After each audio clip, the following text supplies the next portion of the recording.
Hello focus, आज जिस opportunity के बारे में हम लोग आपस में बात करने वाले हैं, ये अपॉर्चुनिटी हमारे नेशनल लॉ यूनिवर्सिटी दिल्ली में निकाली गई है, जिसको आप सभी लोग एनएलयू दिल्ली के नाम से ज़रूर जानते होंगे। एनएलयू दिल्ली ने अपनी ऑफिशियल वेबसाइट पे 3 जून 2024 को ये डिटेल्ड एडवर्टाइजमेंट पब्लिश किया है regarding recruitment of research associate and field investigator. इस पूरे एडवर्टाइजमेंट की हर एक डिटेल आप सभी कैंडिडेट्स के साथ शेयर करने से पहले एक इंपॉर्टेंट इंफॉर्मेशन वीडियो की स्टार्टिंग में आप सभी कैंडिडेट्स को देना चाहता हूं। जो भी कैंडिडेट अभी लॉ स्टूडेंट है, लॉ ग्रेजुएट हो चुका है या फिर प्रैक्टिसिंग एडवोकेट है, ऑल ओवर इंडिया के किसी भी कोर्ट में अगर आप लोग चाहते हैं हमारे इंडिया में हमारे लॉ ग्रेजुएट्स के लिए कोई भी वैकेंसी निकले, चाहे वो आपकी इंटर्नशिप की अपॉर्चुनिटी हो, जुडिशरी की अपॉर्चुनिटी हो, कोई कॉर्पोरेट वैकेंसी हो या फिर सेंट्रल और स्टेट गवर्नमेंट के द्वारा निकाली गई कोई बैंक की वैकेंसी हो, पब्लिक सेक्टर अंडरटेकिंग यानी पीएसयू की वैकेंसी हो या फिर हमारे प्रैक्टिसिंग एडवोकेट्स के लिए निकाली गई कोई इम्पैनलमेंट की वैकेंसी हो,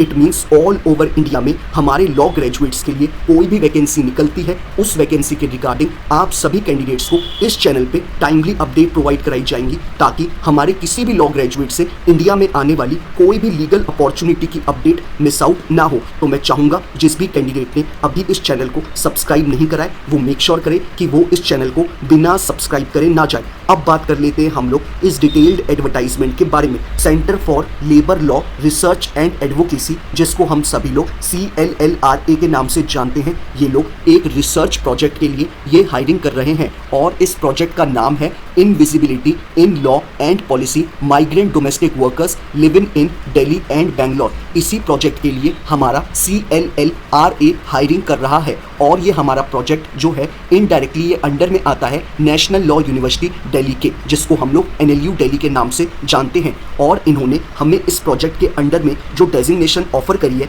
वो हमें रिसर्च एसोसिएट की डेजिग्नेशन ऑफर करी है और जो number of vacancy research associate के लिए निकाली गई है वो हमारी सिर्फ एक वैकेंसी निकाली गई है। अब बात कर लेते हैं हम लोग कि हमारे लिए जो ये एक वैकेंसी निकाली गई है उसके लिए क्या जॉब लोकेशन रखी गई है। इन्होंने हमें रिसर्च एसोसिएट की पोजीशन हमें बैंगलोर में ऑफर करी है, यानी हमारी जो जॉब लोकेशन होने वाली है वो हमारी बैंगलोर होने वाली है। साथ ही साथ इन्होंने क्लियरली मेंशन करा है कि ये आपकी सिर्फ एक वैकेंसी निकाली गई है रिसर्च एसोसिएट की पोजीशन के लिए। साथ ही साथ इन्होंने एडवर्टाइजमेंट के स्टार्टिंग में ही क्लियरली मेंशन करा है कि आपकी जो ये जॉब है ये आपकी कॉन्ट्रैक्चुअल बेसिस की जॉब है। अगर आपकी सर्विसेज आपके सुपीरियर्स को पसंद आएंगी तो आपके कॉन्ट्रैक्ट को आगे एक्सटेंड भी किया जा सकता है और उसे टाइमली रिन्यू भी किया जा सकता है। तो ये टोटली आपके ऊपर डिपेंड करता है कि आप अपनी कैसी परफॉर्मेंस शो करते हैं। अब बात कर लेते हैं हम लोग दूसरी इंपॉर्टेंट इंफॉर्मेशन के बारे में। सबसे पहले हम लोग एलिजिबिलिटी क्राइटेरिया के रिगार्डिंग बात कर लेते हैं। एलिजिबिलिटी क्राइटेरिया में हम लोग एजुकेशनल क्वालिफिकेशन के रिगार्डिंग बात कर लेते हैं।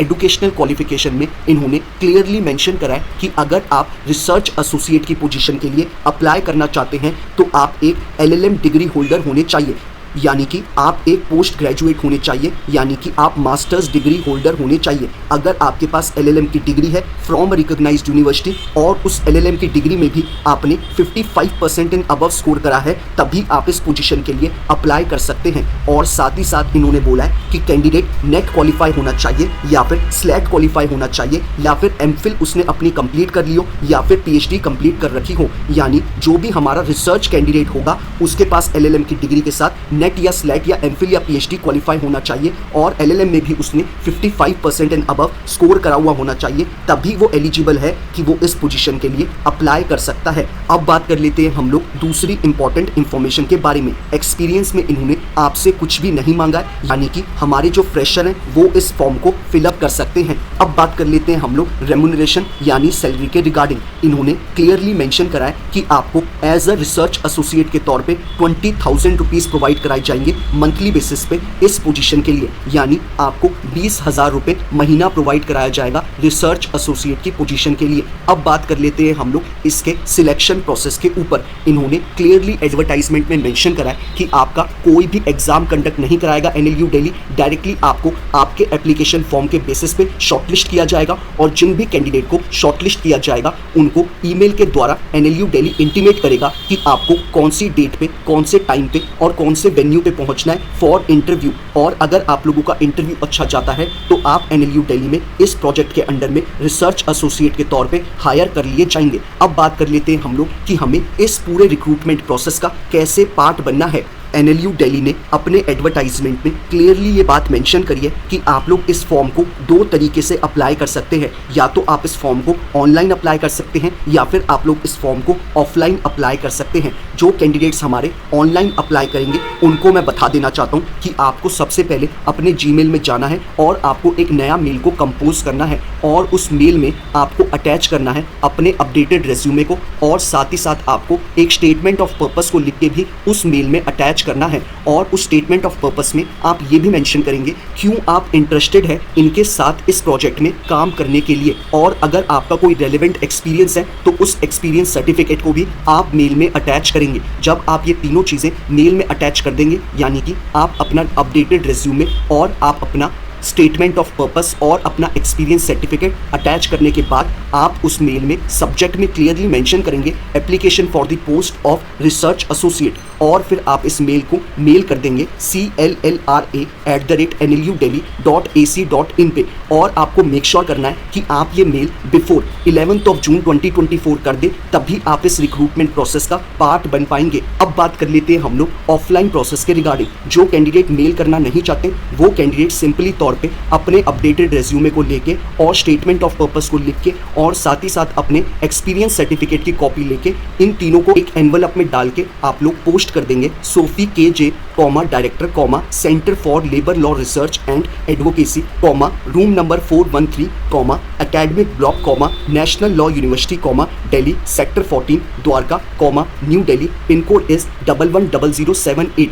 इस एड्रेस पे आप पोस्ट कर देंगे अपने एप्लीकेशन फॉर्म को। और आप लोगों को मेक श्योर करना है कि आपका एप्लीकेशन फॉर्म का एनवलप बिफोर 11 जून 2024 इनके एड्रेस पे पहुंच जाए, तभी आप इस पूरे रिक्रूटमेंट प्रोसेस का टाइमली पार्ट बन पाएंगे। तो आप लोग चूज कर सकते हैं कि आप इस फॉर्म को ऑनलाइन भेजना चाहते हैं या फिर ऑफलाइन इस फॉर्म को भेजना चाहते हैं। मैं अगर सजेस्ट करूं तो आप लोगों को ये फॉर्म ऑनलाइन ही भेजना चाहिए। आपको इतनी लफड़ेबाजी में नहीं पड़ना चाहिए और आपको सिंपली एक मेल भेजना है और आपकी कोई भी इस फॉर्म में एप्लीकेशन फी नहीं है। ये फॉर्म आपका फ्री ऑफ कॉस्ट का फॉर्म है। आपको सिर्फ और सिर्फ एक मेल को कंपोज करना है, सारी रेलेवेंट चीज़ें अटैच करनी है और मेल कर देना है और आप इस सारे रिक्रूटमेंट प्रोसेस का पार्ट बन जाएंगे। तो यही सारी इंपॉर्टेंट इन्फॉर्मेशन थी जो हमें इस एडवर्टाइजमेंट में बताई गई थी। अगर आप लोगों की कोई क्वेरी है इस एडवर्टाइजमेंट के रिगार्डिंग तो आप लोग मुझे रीच आउट कर सकते हैं इंस्टाग्राम या ट्विटर पे टेक्स्ट मैसेज ड्रॉप करके या फिर यूट्यूब पे अपना कमेंट ड्रॉप करके। मैं मेक श्योर करता हूँ कि अपने एंड से हर एक कैंडिडेट को टाइमली बेसिस पे रिप्लाई कर दूँ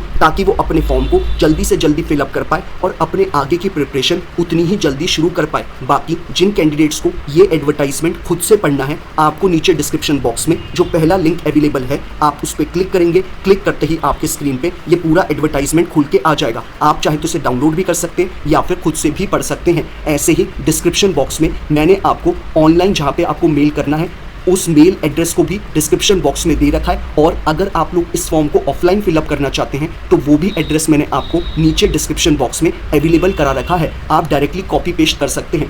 बाकी यही इन्फॉर्मेशन थी जो मुझे आपको इस एडवर्टाइजमेंट के रिगार्डिंग देनी थी। अगर आप लोगों को ये वीडियो पसंद आया हो तो लाइक शेयर ज़रूर करिएगा, और अगर आप लोग चाहते हैं कि ऐसे ही हर एक दिन आपको एक लीगल अपॉर्चुनिटी की अपडेट मिलती रहे तो मेक श्योर करिएगा कि आप इस चैनल को बिना सब्सक्राइब करे ना जाएं। Thank you so much.